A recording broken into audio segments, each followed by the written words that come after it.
Crusader Coaches Show. We're joined by head women's basketball coach, Ryan Bragdon. Coach, thank you for joining us today. Want to talk a little bit about the upcoming season. The ladies tip it off this weekend in earnest after a pretty exciting game over at Boise State. So let's start there. How exciting was it? You almost knocked off the D1 Friday night. It was very exciting because Boise State's very good. They're gonna be very good. They're probably gonna be an NCAA tournament team this year. So to go over there and perform the way we did and do some of the things we did, it's very exciting. It's a good way to start the season.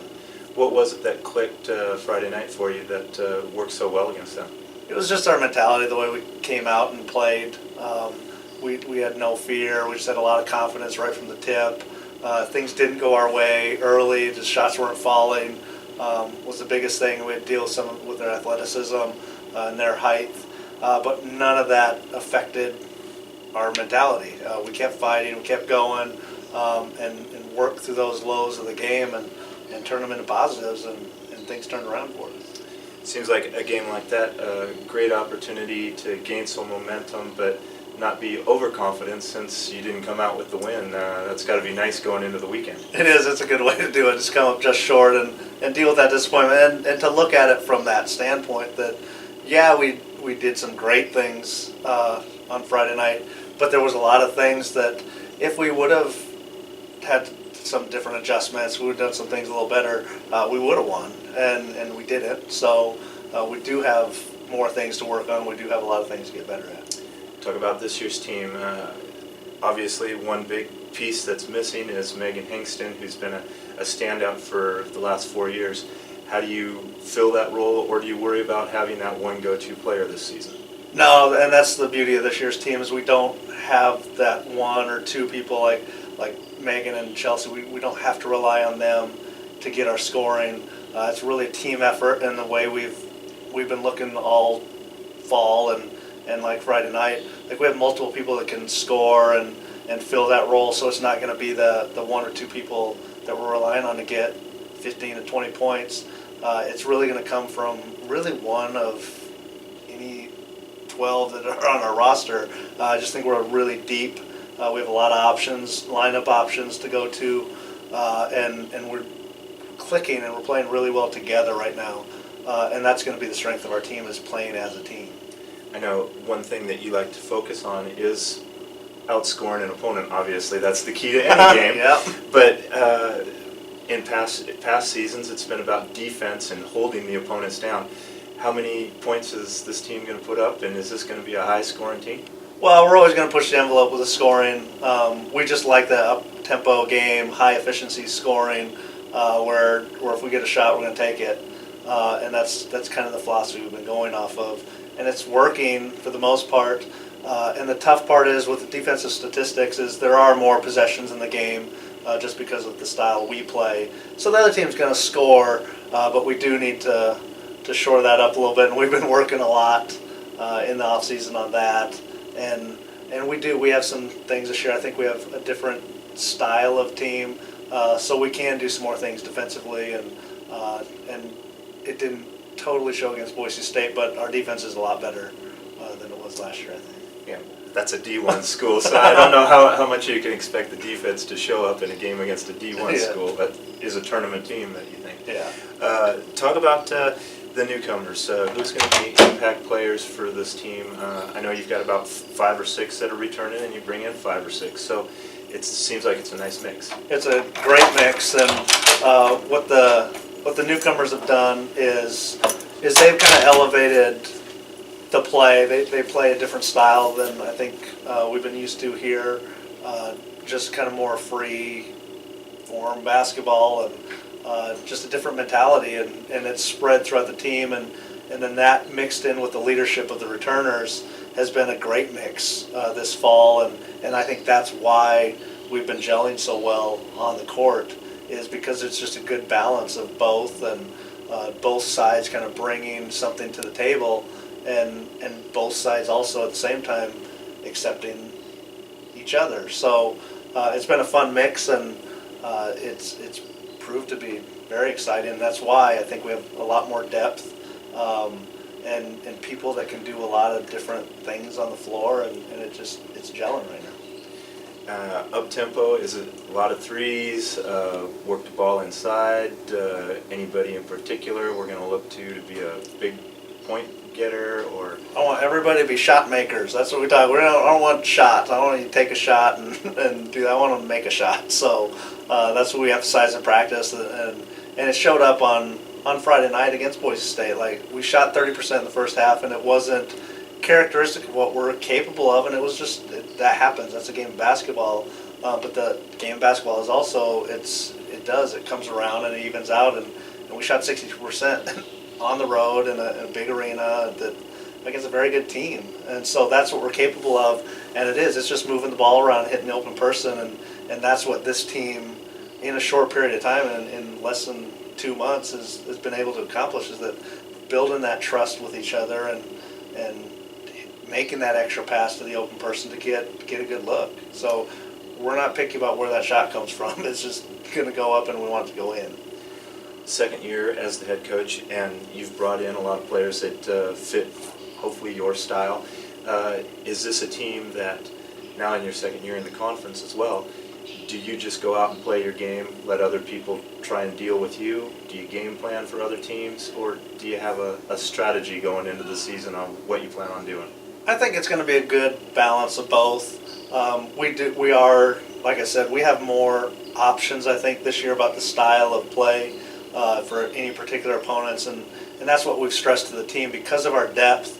Like, game to game, it's going to look different as far as who's getting most of the minutes, who's getting the shots, who's getting just the playing time in there, because it'll just depend on who we're playing and what the situation calls for. For like last week in our both in our scrimmage and the exhibition game, there were different situations where it even surprised me, but it's kind of like who's got it that night, and we're going to roll with it. And it's a luxury, and that's what I've been telling the team. It's a luxury to have that type of situation, so that we will be able to game plan some, but I think we have a lot of depth and athleticism, and we move well, and we work so well together, even with different lineups, that it's going to be exciting. It's going to be fun, and we don't know what we're going to get game to game per se, or who's going to do that, and I think it's a luxury to have that. Preseason poll had you guys 7th. I know for you personally, you like to be the underdog. You like people maybe underestimating you. I think this team's really good, and it's going to surprise some people, and you're going to be up near the top. How much do you guys look at the poll? How much does that drive you, and where do you finish? We didn't even talk about it that much. I think I mentioned it as we broke a huddle. It doesn't mean a lot. Like, the poll looks a lot like last year's finish, and that's kind of lazy to me. So I don't pay a lot of attention to that. And our focus is to go out and compete and try to win every single time we step on the floor, whether it's practice, whether it's a scrimmage, whether it's a real game, conference game, non-conference game. Our goal is just go out and compete every single day and build that mentality that we want to be at our best every single time we pick up a basketball. So it's all about building that mentality, so that game by game, like, there is no drop off, and there is no, oh, we're playing the best team, we're playing the not so best team. They all matter, and every time we go out is an opportunity to show that. And so that's kind of our focus, is go, it's cliche, one game at a time, but we're going to go one game, and we really go one day at a time, and try to be our best every single day we play. Coach, I appreciate you joining us. Fans, don't forget to come out Friday and Saturday. Friday, 5 o'clock. Saturday, 1 o'clock. Big tournament this weekend. Come out and support your Crusader ladies. Thank you. Thanks, Mike.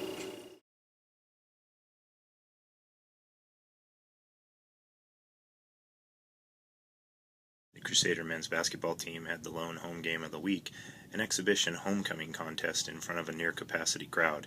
The Crusaders beat George Fox 101-76 in the contest. The Crusaders put on a great show for their fans, with Kevin Rima leading the way with 20 points and 8 rebounds. Eric Kinney added 18 points in the win, while Mike Wright had 13 for the Crusaders, and Carlos Garcia and Aubrey Ball both scored 10 points in the victory. The Crusaders next play at the College of Idaho on Tuesday night.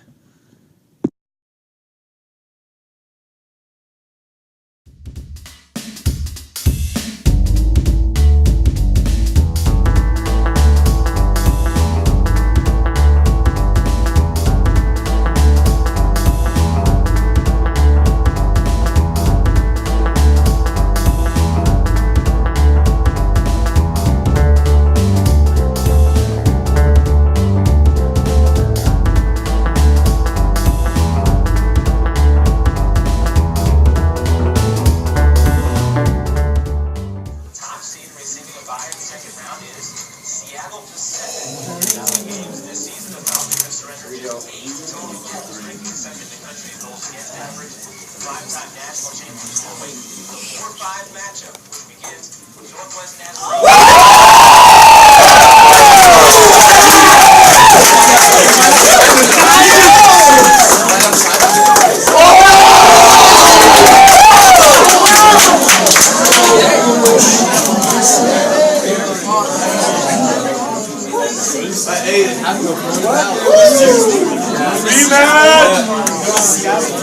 Seattle now, guys. No!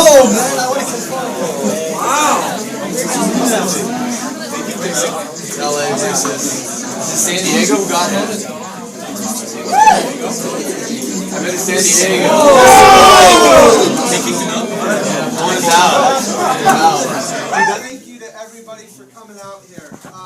We really appreciate it. You know, to start this year, the thing that I told these guys, and I think that the number one thing I reference for them now is, you know, there's 35 teams in our region, and 6 of them are still playing. And I told the guys before the season, there's probably about a dozen teams who are good enough to make this tournament on talent. But what's going to define those 6 teams that get in is just going to be the quality of the character of the young men to really be committed and invested in the program and invested in their season. And I really believe that what defines this season, what defines this team, it's not just the talent, it's the character that goes with us to get to this point, because I just don't think you get there without it. So you guys, you set a goal, you stuck to it, and I hope you remember that it's that character that's really rewarded you in this moment and taken us to the number 4 seed in the West. But I will say that we set a goal to get here, but by no means is this our goal. We've got goals that reach far beyond this into this tournament, and this is not about one and done. This is about making some noise and doing some damage, and I think we're playing 2 teams we already know that we can do some damage to, so let's do that on Thursday. Co, by the way, I would like to say for the latecomers, I'd like you to talk about your team who got the awards and everything, but in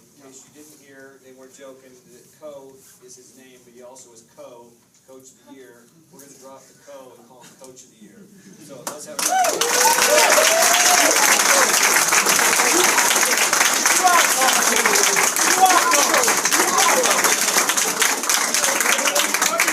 So we had 7 guys who were individually recognized. Okay, Jaime was honorable mention all conference.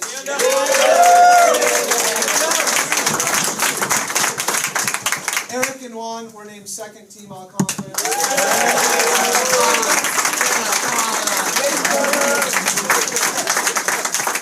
Julio, Yannick, Auntie, Freddie were all named 1st team all conference.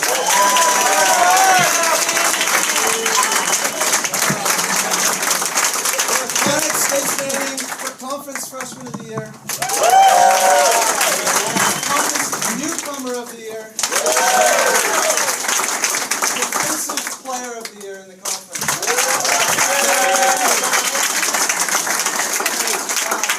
And what I told these guys earlier, what I've said all year, is individuals get recognized when teams do well. You don't get that recognition as the 7th best team in the conference. As the team goes, so goes the individual recognition. And so as Auntie is so often deflected, you know, I don't get these awards without the quality of the people in front of me. And so I just, for all the other guys sitting in this room that weren't those 7, round of applause for those guys.